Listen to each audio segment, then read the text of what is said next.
Messieurs, je vais vous parler de quelque chose qui concerne un moment très précis de votre journée. Un moment que beaucoup d'hommes après 60 ans vivent avec une certaine résignation silencieuse. Ce moment, c'est le réveil. Ce réveil où vous ouvrez les yeux et où, au lieu de sentir cette énergie naturelle, cette présence dans votre corps, cette envie de commencer la journée, vous sentez du vide. Une fatigue qui n'a pas disparu malgré les heures de sommeil. Un corps qui semble lourd, absent, pas vraiment là.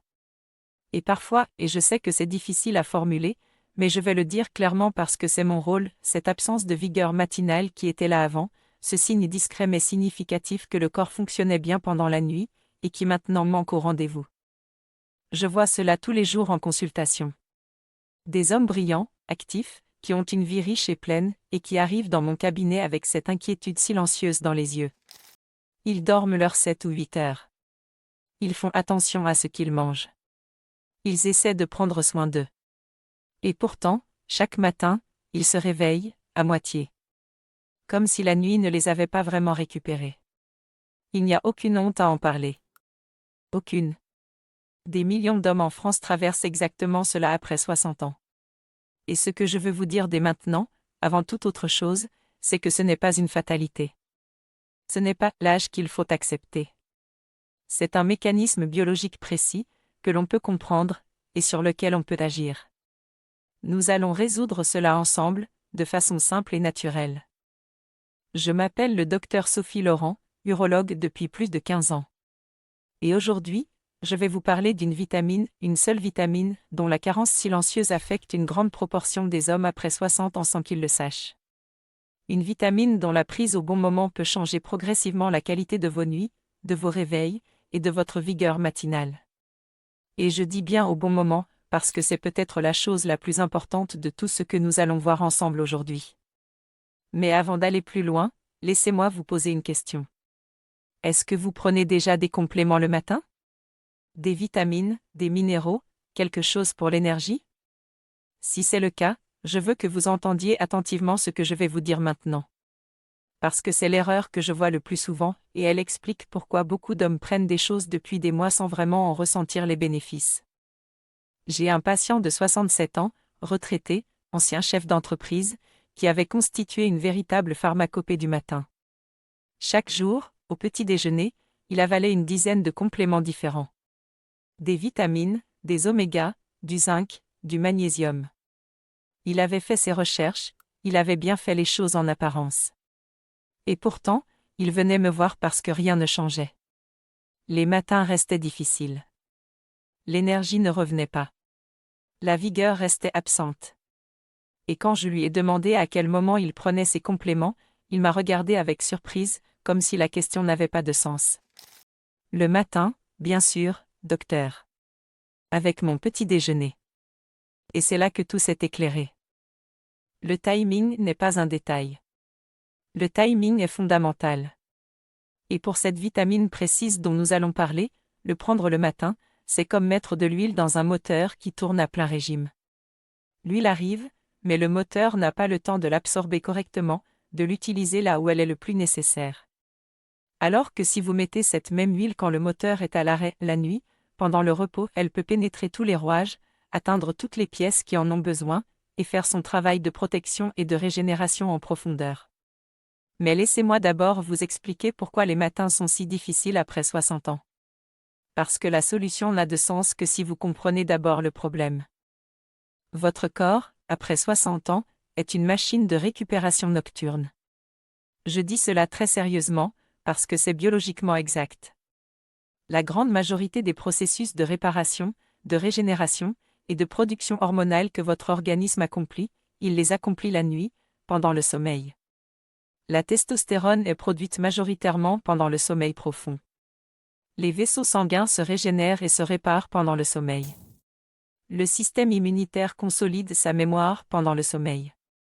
Et la vigueur du matin, cette énergie, cette présence physique, cette capacité à être pleinement là dès le réveil, elle est le résultat direct de la qualité de ce travail nocturne. Pensez avec moi à une usine de production. Pendant la journée, les machines tournent, les commandes sont traitées, l'énergie est dépensée. Et la nuit, quand tout s'arrête, l'équipe de maintenance entre en action. Elle répare les machines usées, remplace les pièces fatiguées, prépare tout pour que le lendemain matin, la production puisse reprendre à plein régime. Si cette équipe de maintenance a tous les outils dont elle a besoin, elle fait un travail parfait. Et le matin, les machines repartent comme neuves. Mais si elle manque d'outils essentiels, si certains composants nécessaires à la réparation sont absents, elle fait ce qu'elle peut. Et le matin, les machines repartent, mais moins bien. Avec des à-coups. Avec moins de puissance. Avec cette sensation que quelque chose n'est pas tout à fait là. C'est exactement ce qui se passe dans votre corps quand certains nutriments essentiels manquent pendant la nuit. Et c'est précisément là qu'intervient cette vitamine dont je veux vous parler. Avant de vous la nommer, laissez-moi vous expliquer pourquoi les analyses médicales standards ne détectent pas toujours sa carence correctement. Parce que c'est un point clinique important que je veux clarifier. Cette vitamine, la vitamine D, est mesurée dans le sang par un dosage que votre médecin peut prescrire. Mais voilà ce que beaucoup de praticiens ne précisent pas assez. Les valeurs considérées comme normales dans les analyses standards sont souvent définies comme l'absence de pathologies graves, comme le rachitisme ou l'ostéomalacie. Mais ces valeurs, normales, au sens pathologique, sont très inférieures aux valeurs optimales pour le fonctionnement hormonal, vasculaire et énergétique masculin. Un homme dont le taux de vitamine D est à 20 nanogrammes par millilitre sera souvent déclaré, dans la norme, par son laboratoire. Mais pour soutenir la production nocturne de testostérone, pour maintenir la santé des cellules vasculaires, pour soutenir la qualité du sommeil profond, ce niveau est insuffisant. Et c'est cette différence entre « normal sur le papier » et « optimal pour votre vigueur » que je veux vous aider à comprendre. La vitamine D n'est pas uniquement la vitamine du soleil et des os. Après 60 ans, elle est un acteur central de la biologie masculine nocturne. Elle interagit directement avec les récepteurs hormonaux qui régulent la production de testostérone pendant le sommeil. Elle soutient la santé des cellules endothéliales, ces cellules qui tapissent vos vaisseaux et qui produisent l'oxyde nitrique dont je vous parle si souvent. Et elle joue un rôle dans la régulation des phases de sommeil profond, ces phases pendant lesquelles le corps accomplit son travail de récupération le plus essentiel. Or, après 60 ans, plusieurs facteurs convergent pour créer une carence progressive en vitamine D chez la plupart des hommes. La peau devient moins efficace pour la synthétiser sous l'effet du soleil. À 60 ans, la capacité cutanée de synthèse de vitamine D est réduite de plus de moitié par rapport à 20 ans. Les reins, qui assurent la conversion de la vitamine D en sa forme active, deviennent progressivement moins performants dans cette fonction. Et l'alimentation moderne fournit rarement des quantités suffisantes. Le résultat est une carence silencieuse, progressive, que des millions d'hommes portent sans le savoir, et qui affecte directement la qualité de leur récupération nocturne et de leur vigueur matinale. Je le constate tous les jours. Quand je dose la vitamine D chez mes patients après 60 ans qui se plaignent de matins difficiles, de vigueur absente, d'énergie instable, dans une très grande majorité des cas, les niveaux sont insuffisants. Pas dramatiquement bas. Juste insuffisant pour permettre à la biologie nocturne de fonctionner à son plein potentiel. Et la bonne nouvelle, et je veux que vous l'entendiez avec toute la conviction que 15 ans de pratique me donnent, restaurer des niveaux optimaux de vitamine D est simple, accessible, peu coûteux. Et quand on le fait correctement, avec le bon dosage, au bon moment, dans le bon contexte, les effets sur la qualité du sommeil, sur la vigueur matinale, et sur la vitalité globale sont progressifs mais réels et durables. Souvenez-vous que ce que je vous partage ici ne remplace pas une consultation médicale personnalisée. Avant de modifier quoi que ce soit à votre supplémentation, parlez-en à votre médecin, particulièrement si vous avez des pathologies connues ou si vous prenez des traitements. Mais pour la grande majorité des hommes après 60 ans en bonne santé générale, les éléments que nous allons voir ensemble sont des pistes sérieuses et bien documentées. Maintenant que vous comprenez ce qui se passe dans votre corps, maintenant que vous voyez pourquoi ces matins difficiles ne sont pas une fatalité mais le signe d'une biologie nocturne qui manque d'un outil précis, laissez-moi vous montrer comment utiliser cet outil correctement pour transformer progressivement vos nuits et vos réveils. Mais avant cela, il y a une erreur très précise que la plupart des hommes commettent avec la vitamine D, et qui explique pourquoi tant d'entre eux la prennent depuis des mois sans en ressentir vraiment les bénéfices. C'est ce dont nous allons parler maintenant. Alors parlons de cette erreur. Et comme je vous le disais, elle est commise par la grande majorité des hommes qui ont déjà entendu parler de la vitamine D et qui ont fait l'effort de la prendre. Cet effort est réel, L'intention est parfaite, mais le moment choisi travaille contre eux. La première erreur, c'est de prendre la vitamine D le matin. Je sais que cela peut sembler contre-intuitif. On a l'habitude de prendre ces compléments le matin, avec le petit déjeuner, comme un rituel de départ en bonne santé. Et pour beaucoup de nutriments, le matin est effectivement un bon moment. Mais la vitamine D a une particularité biologique que très peu de gens connaissent, et qui change tout. La vitamine D est une vitamine liposoluble, c'est-à-dire qu'elle se dissout dans les graisses, et non dans l'eau. Elle est absorbée au niveau intestinal en présence de graisses alimentaires, ce qui est une raison de plus de la prendre avec un repas. Mais ce n'est pas le plus important. Ce qui compte vraiment, c'est ce que votre corps fait de cette vitamine une fois absorbée, et à quel moment il en a le plus besoin. La vitamine D, dans sa forme active, interagit avec des récepteurs hormonaux présents dans presque tous les tissus du corps, y compris les cellules de Leydig dans les testicules, qui sont précisément les cellules responsables de la production de testostérone. Et cette production de testostérone, je vous l'ai dit, se fait majoritairement pendant le sommeil profond. La vitamine D est donc un soutien à un processus nocturne. Elle a besoin d'être disponible dans le sang pendant les heures de sommeil pour pouvoir exercer son influence sur ce processus. Quand vous la prenez le matin, elle est absorbée, distribuée, et partiellement métabolisée pendant la journée, pendant les heures où votre corps est en mode activité, pas en mode réparation. Et quand vient la nuit, quand le corps en aurait le plus besoin pour soutenir sa récupération hormonale et vasculaire, les niveaux circulants ont déjà diminué. Vous avez manqué la fenêtre.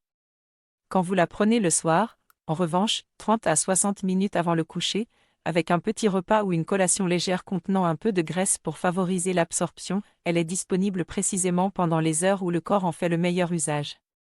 Pendant le sommeil profond. Pendant la production hormonale nocturne. Pendant la régénération vasculaire.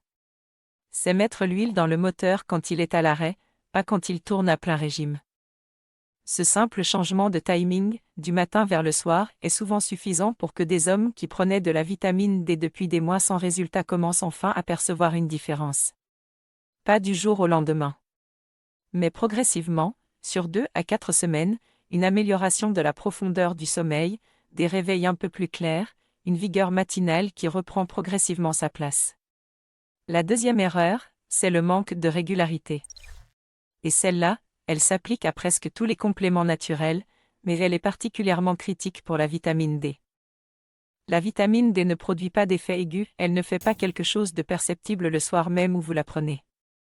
Elle s'accumule progressivement dans les tissus, restaure lentement les niveaux circulants, et c'est cette restauration cumulative qui produit les effets sur la qualité du sommeil et la vigueur matinale. Ce processus prend du temps. Il nécessite plusieurs semaines de prise régulière avant que les niveaux tissulaires atteignent un plateau suffisant pour que les effets deviennent perceptibles. J'ai un patient qui illustre parfaitement ce piège.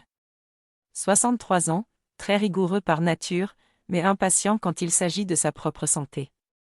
Il commençait la vitamine D avec enthousiasme, la prenait 5 jours, ne sentait rien de notable et l'arrêtait, convaincu que ça ne fonctionnait pas pour lui. Puis il recommençait un mois plus tard, après avoir lu un nouvel article. Même cycle. 5 jours, pas de résultat visible, arrêt. Et ainsi de suite pendant plusieurs mois, sans jamais atteindre les niveaux sanguins nécessaires pour que les effets se manifestent. Parce que chaque fois qu'il s'arrêtait, les niveaux redescendaient, et il repartait de zéro. La règle que je donne à tous mes patients pour la vitamine D est simple, engagez-vous sur un minimum de 4 à 6 semaines de prise quotidienne, sans interruption, avant d'évaluer les résultats. Pas 4 à 6 semaines de prise intermittente, quotidienne. Tous les soirs. À la même heure si possible. Le corps aime la constance, et la régularité d'une prise quotidienne à heure fixe est elle-même un signal biologique, elle aide à réguler certains rythmes circadiens qui influencent la qualité du sommeil. La troisième erreur, et c'est celle que beaucoup de mes patients ne voient pas venir, c'est d'associer la prise de vitamine D du soir à de mauvaises habitudes nocturnes qui en annulent les bénéfices. Imaginez que vous préparez soigneusement votre usine de maintenance nocturne, vous lui donnez les outils dont elle a besoin, vous la préparez à travailler. Et puis, juste avant qu'elle commence, vous faites entrer une équipe perturbatrice qui crée du bruit, de l'agitation, et empêche le travail de se faire correctement. C'est exactement ce qui se passe quand vous prenez votre vitamine D le soir, et que vous passez ensuite 2 heures devant un écran lumineux, que vous prenez un verre d'alcool au dîner, ou que vous répondez à des emails stressants jusqu'à minuit. La lumière bleue des écrans, téléphones, tablettes, télévision, supprime la production de mélatonine, cette hormone du sommeil qui orchestre précisément les phases de sommeil profond pendant lesquelles votre corps accomplit sa récupération nocturne. Sans mélatonine suffisante, le sommeil profond est fragmenté, insuffisant, peu réparateur. Et la vitamine D que vous avez prise, même au bon moment, ne peut pas soutenir des processus hormonaux nocturnes qui ne se déclenchent pas correctement parce que le sommeil profond n'est pas au rendez-vous. L'alcool en soirée a un effet similaire, il aide à s'endormir plus rapidement, ce qui crée une illusion de bon sommeil, mais il perturbe significativement les phases de sommeil profond dans la deuxième moitié de la nuit. Le résultat, c'est exactement ce réveil difficile dont je vous parlais en début de vidéo, on a l'impression d'avoir dormi, mais on ne s'est pas vraiment récupéré. Et le stress tardif, les actualités anxiogènes, les discussions difficiles, les pensées professionnelles qui tournent en boucle au moment de se coucher, activent le système nerveux sympathique, ce mode alerte que vous connaissez maintenant bien, et qui est exactement l'opposé du mode dont votre corps a besoin pour entrer en récupération nocturne profonde. Alors voici la routine du soir que je recommande à mes patients, et qui crée le contexte optimal pour que la vitamine D puisse faire son travail de soutien nocturne. Commencez par un dîner léger, pas de repas copieux tardif qui sollicite la digestion pendant les premières heures de sommeil. Un peu de poisson, des légumes, éventuellement quelques noix ou un peu de fromage, cette petite quantité de graisse naturelle avec votre repas du soir crée précisément l'environnement digestif favorable à l'absorption optimale de la vitamine D que vous prendrez ensuite. Environ 30 à 60 minutes avant le coucher, après le dîner, dans ce moment de transition vers le repos, prenez votre vitamine D. La dose habituelle recommandée pour un adulte après 60 ans est généralement de 1000 à 2000 unités internationales par jour, mais je veux être clair sur ce point, la dose optimale pour vous dépend de votre niveau sanguin de départ, de votre exposition au soleil, de votre état de santé général. Avant de commencer une supplémentation, faites doser votre vitamine D par votre médecin. C'est un simple bilan sanguin, peu coûteux, et qui vous donnera une base précise pour ajuster votre supplémentation de façon personnalisée. Souvenez-vous que tout ce que je vous partage ne remplace pas une consultation médicale, c'est un cadre général, pas une prescription individuelle. Après la prise de votre vitamine D, accordez-vous ce que j'appelle les 20 minutes de décompression. 20 minutes sans écran, sans information stressante, sans stimulation intense. Lumière tamisée dans la pièce, pas d'extinction totale, juste une lumière douce et chaude qui envoie à votre cerveau le signal que la journée se termine. Respiration lente et consciente, 2 ou 3 minutes de respiration profonde, en laissant l'expiration être plus longue que l'inspiration. Ce simple geste respiratoire active le nerf vague, ce grand régulateur du système nerveux parasympathique, et prépare concrètement votre corps à entrer dans le sommeil profond. Une lecture légère si vous aimez lire. Une conversation calme avec votre partenaire. Ou simplement le silence, dans cette lumière douce, avec cette respiration lente. Et puis le coucher, dans une chambre fraîche, entre 18 et 20 degrés est la température idéale pour le sommeil profond, et dans l'obscurité la plus complète possible. Ce contexte, dîner léger, vitamine D au bon moment, 20 minutes de décompression, chambre fraîche et sombre, c'est le terrain optimal pour que votre usine de maintenance nocturne puisse travailler sans entrave, avec tous les outils dont elle a besoin. À quoi pouvez-vous vous attendre concrètement, et dans quel délai? Soyons réalistes et honnêtes ensemble. Dans les 2 premières semaines, les changements sont souvent subtils. Une légère amélioration de la facilité à s'endormir. Peut-être 1 ou 2 réveils nocturnes en moins. Une sensation au réveil d'avoir été un peu plus dans un sommeil profond, difficile à décrire précisément, mais que beaucoup de mes patients reconnaissent quand ils le vivent. Comme si le sommeil avait été un peu plus dense, un peu plus récupérateur. Entre la 3e et la 6e semaine, avec une régularité maintenue, les effets deviennent plus tangibles. Des réveils plus clairs, cette sensation d'être vraiment là dès les premières minutes après l'ouverture des yeux, plutôt que de passer 1 heure à émerger progressivement dans un brouillard. Une énergie matinale plus stable, moins de ce coup de fatigue brutal en milieu de matinée. Et pour beaucoup d'hommes, progressivement, pas systématiquement dès le 1er mois, mais progressivement un retour de certains signaux de vigueur matinale qui étaient devenus rares ou absents. Ces améliorations ne sont pas spectaculaires au sens où elles ne transforment pas votre corps du jour au lendemain. Elles sont progressives, cumulatives, et leur valeur réside précisément dans leur durabilité. Ce n'est pas un feu d'artifice qui s'éteint en une semaine. C'est une flamme qui s'installe et qui grandit doucement, solidement, avec la constance de la pratique.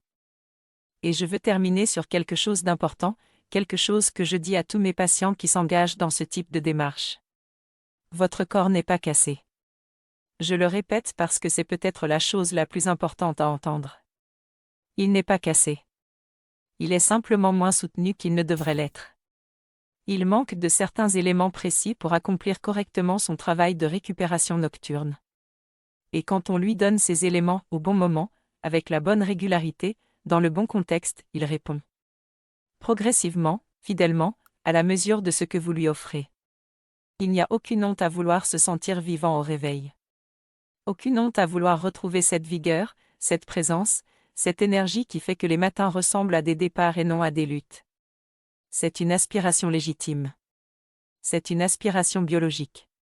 Et vous avez maintenant les outils pour commencer à y répondre. Si cette vidéo vous a apporté quelque chose d'utile, écrivez en commentaire « Je commence ce soir ». Cet engagement envers vous-même, il compte. Et abonnez-vous pour recevoir d'autres conseils comme celui-ci, fondés sur ce que j'observe chaque semaine dans ma pratique, simple à mettre en œuvre, et conçu pour vous aider à vivre mieux dans votre corps après 60 ans. Messieurs, après 60 ans, la vigueur du matin se prépare la veille. Et elle commence ce soir.